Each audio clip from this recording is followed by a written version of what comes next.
Yo, aujourd'hui, fonction. Fonction, ah, ça pique les yeux, hein, ça pique les oreilles aussi, je suis désolé. Mais fonction, en fait, si tu as compris le truc, c'est super simple. Bref, les fonctions, elles s'appellent souvent f, g, machin. Là, je t'ai donné l'exemple d'une fonction affine. À fonction affine, ça veut dire qu'elle s'écrit un certain nombre de fois x, plus ou moins un autre nombre. Ce premier nombre-là, il s'appelle coefficient et directeur. C'est lui qui va diriger en fait la droite dans la représentation graphique. Tu m'as compris? Tu te le remets. Deuxième nombre, c'est l'ordonnée à l'origine, le plus 7. Ça, ordonnée à l'origine, c'est tout simplement l'endroit où la droite, elle coupe l'axe des ordonnées. Genre, elle fait comme ça, je fais comme ça, je fais comme ça, je fais comme ça. Enfin, bref. Imagine que la droite, elle est décroissante, comme ça, enfin la fonction est décroissante, la droite, elle va couper l'axe des ordonnées en ce point-là. Ils sont beaux mes bracelets. Et bien, c'est l'ordonnée à l'origine. Bref, pour les fonctions, on te demande souvent deux choses. Calculer l'image, calculer l'antécédent. Donc là, je t'ai donné les deux exemples. Cool.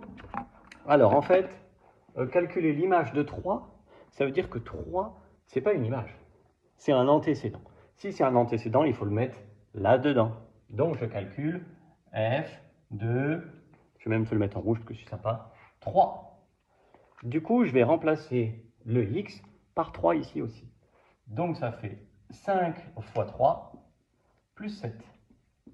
Et là, bah, soit tu le fais tout à la calculatrice, soit tout d'un coup, soit en deux coups. Bref, tu calcules, 5 fois 3, ça fait 15, plus 7, ça fait 22. Ça veut dire que l'image de 3 par la fonction f, c'est 22.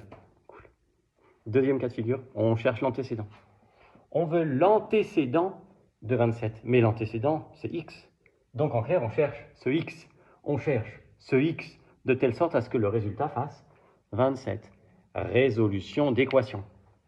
5x plus 7 doit faire 27. Bon là, il faut être chaud en résolution d'équation, mais ça se fait bien. Hein. On fait moins 7 des deux côtés pour enlever le plus 7 qui nous dérange. Du coup, à gauche, on n'a plus que 5x, à droite, on n'a plus que 20.